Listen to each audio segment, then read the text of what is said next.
Welcome sa DRS 2.0. Fresh at nagbabagang happenings bang hanap mo? Mga padabarkads man yan o mga trending topics? Pwes, sagutin natin yan. Kaya naman isubscribe nyo na ang ating channel para sa mga nagbabagang balita everyday.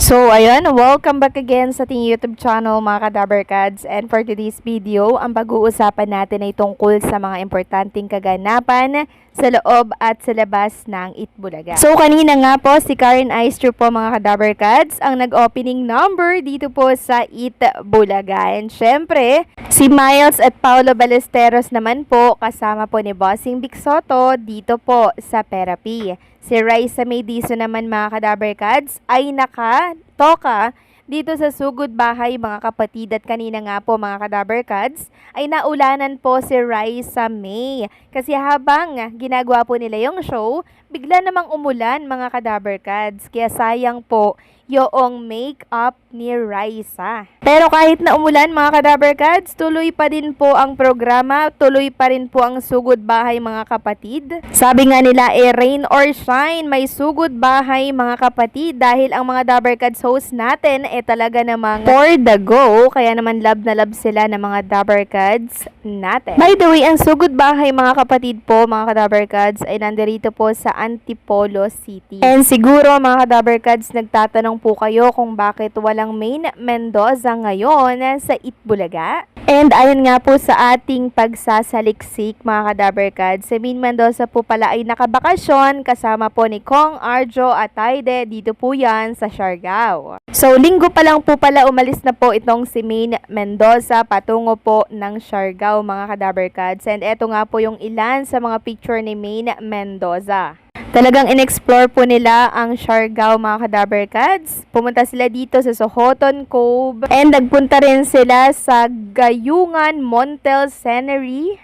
And also nag-surfing din sila mga Kadabarkads. Ito ipapakita ko po sa inyo yung surfing ni Maine Mendoza. Napakahusay niya mga Kadabarkads at hindi po siya nahulog. At alam niyo ba mga Kadabarkads, pinagkaguluhan po at dinumog si Maine Mendoza ng mga Dabarkads natin doon. Ang dami pong nagpa-picture sa kanya. And si Maine Mendoza naman for the go mga Kadabarkads sa mga nagpapapicture po sa kanya dyan. And itong vacation nila na to mga Kadabarkads, siguro ay celebration po for second wedding anniversary po mga Kadabarkads ni Maine and Arjo Atayde. Kasi nung nakaraan, hindi po sila nakapag-celebrate. Kumain lamang po sila sa labas. Wala pong vacation na nangyari.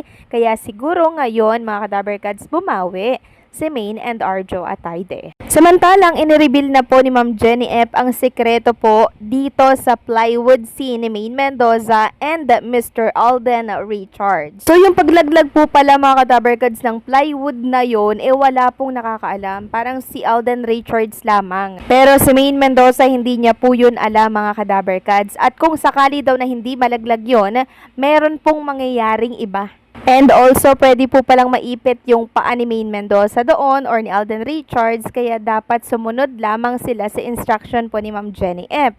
So, grabe no, ang tatalino po talaga ng mga creative team ng Itbulaga. Sabi nga dito na nag-comment, lalo ko talagang hahanga or lalo ka talagang hahanga sa mga taong behind the camera.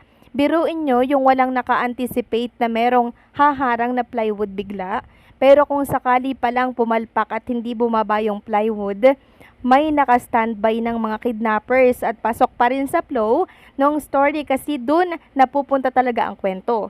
Galing talaga ni na Ma'am Jen, kaya kahit bumababa sa ratings paminsan-minsan, hindi napapabagsak ang EBA kasi matatalino rin talaga yung mga nasa likod. Hindi asa lang sa kasikatan ng mga host, correct? So yun pala yung sikreto noon mga Kadabarkads, no? Hindi pala alam ni Maine Mendoza na may babagsak na plywood. Kasi nung time daw na yun mga Kadabarkads, gustong-gusto na daw talaga ni Maine Mendoza na makita itong si Alden Richards. Next topic naman, pag-usapan natin mga Kadabarkads, etong naging statement ni Ay Sigera para po sa kanyang ina na kung saan ay 40th day niya po ngayon.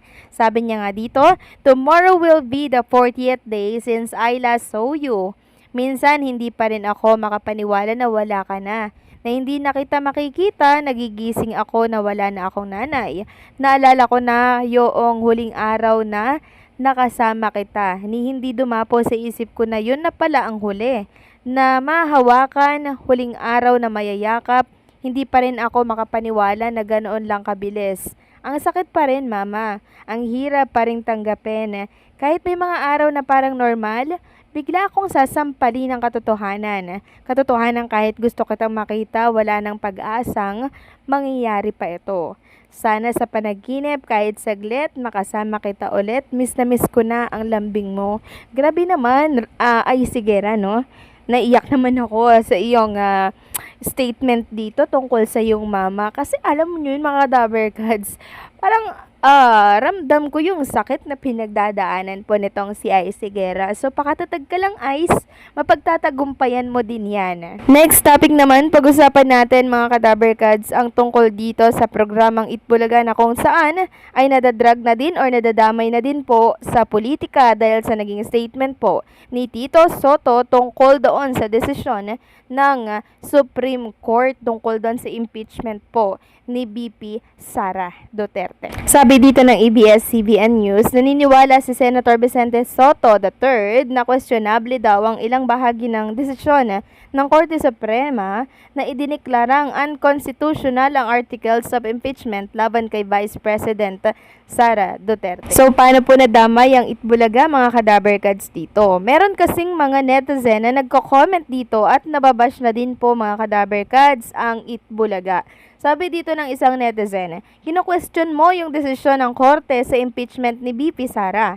Dapat din ba naming questionin yung pagkakapanalo ng Itbulaga dahil sabi mo nga, pwede silang magkamali. Dagdag pa niya, sayang boto ko sa'yo, isa ka rin pala sa nag-aalis ng tiwala ng mga Pilipino sa kung anong saligang batas ang meron tayo. So, isa lamang or ilan lamang po yan, mga ka-Dabber Cats, sa mga comment na nabasa natin tungkol dito sa Itbulaga na kung saan maging ang programa po na Itbulaga ay napapasama na din po sa issue or sa usapin po ng politika. Yung sa usapin ng Itbulaga naman, mga ka-Dabber Cats, napakalaki naman po nakaibahan noon kumpara dito sa tinatalakay po na impeachment netong si BP Sara Duterte. Kaya bakit ihahalin tulad or ihahambing po itong desisyon sa Itbulaga, 'di ba? Tsaka isa pang Itbulaga naman po, hindi kasama yan sa politika, mga ka-Dabber Cats. So ang pinagtataka ko lang, bakit maging ang Itbulaga sinasama na din po ng ibang netizen. Labas na po ang Itbulaga dyan at isa pang Itbulaga po ay kay Boss Joey De Leon. Siya po ang merong akda or may-ari po, mga ka-Dabber Cats, ng Itbulaga po na titulo. Kaya sa bumabatikos po kay Tito Sotto, mga ka-Dabber Cats, wag na po nating isama ang Itbulaga dahil nananahimik yung show. And also, ang programang Itbulaga, maraming natutulungan yan. Kaya kung si Tito Sotto lang yung concern nyo, kay Tito Sotto lang, wag nyo na pong idama yung Itbulaga na kung saan ay meron pong malasakit sa mga mamamayang Pilipino. So, anong sa inyo dito, mga ka-Dabber Cats? Please comment down below. So, paano hanggang dito na lamang ang update natin? Thank you so much sa pakikinig.